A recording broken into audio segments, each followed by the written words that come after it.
Welcome to Les Schwab Tire Center's Outdoor GPS, presented by Fisherman's Marine and Outdoor. Good morning, everyone. I'm Owen Hayes. You're watching Les Schwab Tire Center's Outdoor GPS, presented to you by Fisherman's Marine and Outdoors. Today is Sunday, June 2nd. Yes, in my mind, it's the fastest month of the entire year. Seems like June just melts away and just gets us closer to hunting season. But that's just me being selfish. There's a lot going on out there, and I think the number one thing for all of us that love to spend time in the outdoors, and we're going to find out more about this from Katie Suniga in just a little bit. We've got an atmospheric river on its way here, and that's a darn good thing. If you're like me and you're wanting to get back out and get a little bit more serious about chasing springers again, this is absolutely going to do that. It's going to give us a small window. Doesn't matter if it's the Columbia now that it is in play, but of course the Willamette. And then for those that are like me, that are getting excited about summer steelhead and sockeye not too far down the road, this is all good stuff. We're going to have a chance to briefly cover some of that, but today's show is about organizations that help people out, getting them into the outdoors, kids with special needs, families that just don't get a chance to get out there, getting their opportunity to get exposed to the outdoors, and ways that you can help out. How you can volunteer, how you can donate, participate in banquets, whatever it is that can help these organizations be successful. That's what today's show is all about. This is that time of year where we have the window, we have the time where we can get this kind of information out there. As you all know, in live television, time is a commodity that is just brief, brief, brief. And this is a perfect timing to get that chance to talk about it. First group we're going to talk about today is Northwest Sportsman's Club. And I haven't had a chance to really get a lot of experience with them, but we're going to learn more about it today from Jamie Belknap. Now, this organization helps out kids with special needs, and how I got exposed to this was through a family friend with a special needs daughter that needs a off-road wheelchair. And I mean, you're talking something super cool. And when Taylor gets this thing, if she hasn't already, I mean, you're talking climb a wall, get out in the outdoors, go hunting. It's just the coolest thing that they do. And there's ways that you can get involved and be part of that. And it's just a really cool opportunity to learn about a new organization that I was unaware of. So this will be the first time for us here at Outdoor GPS, but certainly not the first time. I don't even know.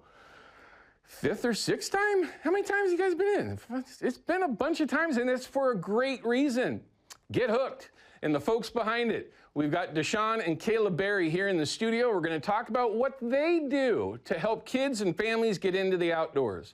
Now, they just actually had an event a day or two ago with over 400 and some odd people that showed up there to get into the outdoors, get exposed to fishing and everything that has to do with it.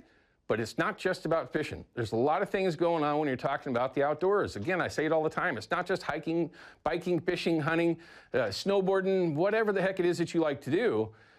Exposing people to it so that they can appreciate what all of us enjoy so much. So we're going to have Deshawn and Caleb in here talking about what they've got coming up.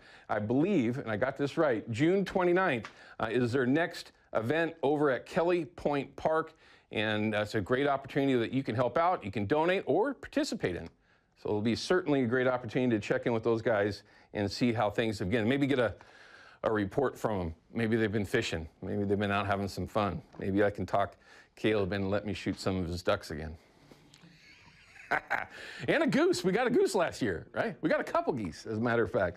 Anyway, so we're going to be super packed, but we have a little bit of time in the front end of the show to take some of your calls. So if you have questions, comments, or reports, call us up on that viewer hotline. It's 503-548-6777. And for those that are chasing pike minnow, we're going to have your weekly numbers and where you should be spending your time this upcoming week. You know, I don't chase pike minnow, but I wonder what this kind of a bounce in water in that Columbia system actually does for that. Does it improve it? Does it slow it down? I don't know. It's a question we can ask Eric later on. But let's go ahead and show you some of the photos that everybody's been sending in, and we're going to show you how to do it, and there's been no shortage of it. We truly appreciate that. We want to see all of them. Feel free to send in whatever it is and videos. We're going to show you exactly how to do that. Here's another bell ringer. Drayden, yeah, yep. I would have to say that as a plunker, thank you very much. It's my favorite way to chase salmon. And oh, look at that, that's Big Dave. Clint's first springer. That's Big Dave, everybody. You can't miss him out there. That's a beautiful, God, that's got to be recent too, because things over along the coast have been improving. And Dave will keep that kind of close to his chest, but at the very least, that's a great photo. Coffinberry gives up a good one. Yeah, it is. I mean, that's a dance darn near as big as some of the springers I've been catching this year. Great photo, by the way. Look at the size of that smallmouth. Dang. And we talked about this last weekend with Cameron Black. The Columbia is full of smallmouth. So is the Willamette, a very underutilized fishery. And actually got quite a bit of traction after talking with Cameron last week. Folks heading over to Fisherman's and picking up some of that gear so they can go out and get in on it. And if you don't think that that fish is, you know, a big, strong fighter, you're wrong. That would pull the pound-for-pound steelhead in half, in my opinion. They are just flat-out brawlers. Tons of fun to chase. Look at that shot. Look at that. Rainbow in the distance there. See? We love these photos.